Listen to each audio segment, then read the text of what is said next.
parang natutulog po ako. Yung kapatid ko at yung nakahawak ng hanger. Diba, ayan maliit. Ginaslan ako, tapos yan, pinalawa ko.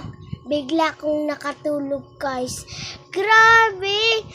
Nung hindi ako makatulog, nakatulog ako nung pinalo nila ako, yung pinalo niya ako. Tapos, yung maliit na yung bata na yan nasa picture. Yan! Dinaslan ako dyan sa paa. Tapos yung lalaki, pinapalo ako, tapos bigla ako nakatulog. Naramdaman ko, sabi ko. Yun guys, nakatulog ako. Ayan o, yan yung nagkuhan sa akin. Yan o, baby. Ayan sila. Ayan o.